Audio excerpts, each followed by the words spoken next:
कुछ काम के ही नहीं है, नाम के सभापति बन गए लेकिन किसी लायक ही नहीं है। एक भी कर्मचारी फोन तक नहीं उठाते हैं। तो सर बताइए हम लोग सदन का क्या मतलब है? सदन में एकदम धीरे धीरे बोलेंगे तो अब माइक का व्यवस्था कराइए हर टेबल पे, तभी तो आवाज गूंजेगा, सब लोग सुनेगा। और सदन में हम आवाज उठाएंगे और कोई सुनेगा ही नहीं तो मेरा आवाज उठाने का क्या मतलब है? लालगंज नगर परिषद कार्यालय इन दिनों आंदोलन की आग में तप रहा है, जिसका परिणाम है कि बोर्ड की बैठक के दिन से लगातार तीसरे दिन वार्ड पार्षदों का धरना कार्यालय के मुख्य द्वार पर जारी रहा।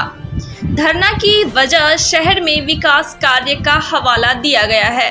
जानकारी के मुताबिक 16 पार्षदों द्वारा लाए गए 2 विषय, जिसमें पहला लालगंज के सभी वार्डों की योजनाओं के चयन एवं क्रियान्वयन पर विचार एवं दूसरा विषय सशक्त स्थायी समिति के 1/12/2023 से अभी तक सभी संपूर्ण बैठक की कार्य पंजी पर विचार करने संबंधित विषय को सभापति द्वारा बुलाए गए बोर्ड की बैठक में नहीं जोड़ा गया को लेकर पार्षदों में काफी नाराजगी है। पार्षदों के आंदोलन की आग की लपटें लालगंज से जिला मुख्यालय हाजीपुर तक जा पहुंची, जिसके बाद हाजीपुर एसडीएम को लालगंज आना पड़ा। उन्होंने 10 दिनों के अंदर सभी विषयों को जोड़े जाने की बात कहते हुए समझा बुझा कर धरना खत्म कराया। हालांकि उपसभापति समेत धरना पर बैठे कई पार्षदों ने यहां तक कहा कि अगर 10 दिनों के अंदर मांगे पूरी नहीं हुई तो 11वें दिन से पुनः आंदोलन शुरू किया जाएगा। इस बार अनिश्चितकालीन आंदोलन होगा, क्योंकि बात जब शहर के विकास की होगी तो कोई पीछे नहीं हटेगा। मैडम, क्या शिकायत किए हैं एसडीएम साहब से? एसडीएम साहब से शिकायत की है कि हम लोग को जो योजना दिया गया है उसमें जोड़ा जाना चाहिए। तो बोले कि इसे ठीक है 10 दिन के अंदर में माने जोड़ा जाएगा, और नहीं जोड़ा जाएगा 10 दिन के अंदर में तो फिर हम लोग 11वां दिन में धरना पर फिर से अपना बैठेंगे। बातों को आपको जो बात था उनको आपको एसडीएम साहब की बात को सुने हैं? हाँ सुने हैं। आश्वासन मिला है कि इसे माने हो छूट जाएगा सर, इसलिए आज से धरना खत्म हो रहा है। हाँ, ऐसे धरना हम लोग खत्म कर देंगे। अगर नहीं जुड़ेगा तो 11वां दिन हम लोग फिर से धरना पर बैठेंगे। तब एसडीएम सर आए थे, क्या आप लोग से वार्ता हुए? एसडीएम साहब द्वारा कहा गया है कि 10 दिन का मौका दिया गया है कि 10 दिन में आप लोग जो दिए हैं योजना उसको जोड़ दिया जाएगा, और अगर 10 दिन के अंदर नहीं जुड़ता है तो हम लोग फिर पुनः यहीं पे बैठ जाएंगे। क्या आश्वासन के बाद आज हड़ताल तोड़ रहे हैं क्या?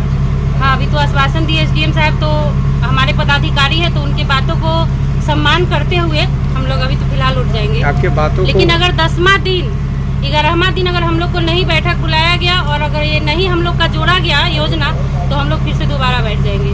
क्या आपके बात को तो अभी हम लोग सिर्फ पार्षद बैठे हैं और अगली बार बैठेंगे तो पूरी जनता के साथ बैठेंगे, लगभग 500 की संख्या में बैठेंगे हम लोग। पिछले 3 दिनों से हम लोग लगातार धरना पर यहाँ सभी लोग बैठे हुए थे।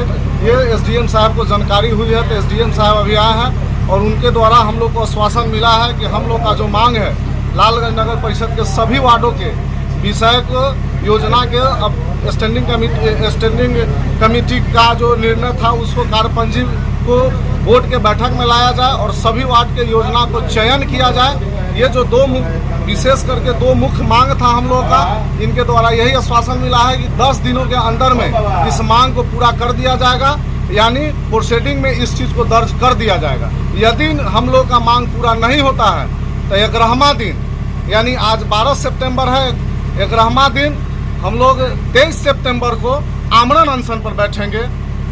अगर हम लोग की मांग पूरा नहीं होता है तो अगला 11वां दिन हम लोग आमरण अनशन पर बैठेंगे। अभी एसडीएम साहब हम लोगों को आश्वासन दिए हैं कि जो मांग है उसके संदर्भ में ज्ञापन जिला पदाधिकारी महोदय को देने के लिए, और दूसरा उन्होंने कहा है कि उसकी एक कॉपी कार्यपालक पदाधिकारी को जो नगर प्रबंधक को हस्तगत करा दिया। इस संदर्भ में एसडीएम साहब ने आश्वासन दिया है कि 10 दिनों के अंदर हमारी मांगें पूरी हो जाएगी। जो मांग है हमारी योजना से संबंधित विषय में जोड़ने के लिए, उसके अलावा और अन्य मांगे हैं वो सब संलग्न कर दे दिया गया, जो जिला पदाधिकारी को फॉरवर्ड कर देंगे। क्या लगता है कि आश्वासन के बाद आपको मिलेगा समय? एसडीएम साहब दिए हैं, वरीय पदाधिकारी दिए हैं, इसलिए उनकी बातों को मानना हम लोगों की मजबूरी है। अगर 10 दिनों में मांगे पूरी नहीं होती है, योजना में सम्मिलित विषय को सम्मिलित नहीं किया जाता है, तो हम लोग आमरण अनशन पर बैठेंगे। अगली बार जनता भी बैठेगी, उग्र आंदोलन होगा। इसको हम लोग छोड़ेंगे नहीं, इसलिए कि शहर के विकास की बात है। ऐसे 7 महीना पर बोर्ड के बैठक होने से सभापति की सदस्यता खुद ही रद्द हो जाएगी। कानून में प्रावधान है कि 6 महीना तक बैठक नहीं बुलाते हैं तो 6 महीना के बाद उनका सदस्यता रद्द हो जाएगा। उसके लिए हम लोग माननीय उच्च न्यायालय में और विभाग को लिख रहे हैं उनकी सदस्यता रद्द किया जाए। 6 महीना तक बैठक नहीं बुलाया है, 7 महीना हो गया उनका। दूसरा, अभी 24 जून को हम लोग का सशक्त स्थायी समिति की बैठक हुई थी। उस बैठक में कोई निर्णय नहीं हुआ, बैठक स्थगित हो गया। उस स्थगित बैठक को 25 को रखे, 25 को भी उस बैठक को नहीं हुआ, उस बैठक को स्थगित कर दिया गया और आज तक डेट निर्धारण नहीं किया गया है। बिहार नगरपालिका अधिनियम 2007 की धारा 48 में प्रावधान है कि अगर कोई स्थगित बैठक होती है तो 3 दिनों के बाद का तिथि निर्धारण किया जाएगा। आज ही कि 3 दिन के बाद फलना तारीख को बैठक होगा, जो आज तक हमारे सभापति के द्वारा तिथि निर्धारण नहीं किया गया है। तो ये भी पद का दुरुपयोग है उनके द्वारा, इस कारण से भी उनकी सदस्यता रद्द हो जाएगी। मांग पत्र दिलवा दिए हैं, मांग पत्र की वोटिंग देखेंगे, जो नियमानुसार है कार्रवाई करेंगे। कितने दिन का समय दिया गया? 10 दिन। अब हड़ताल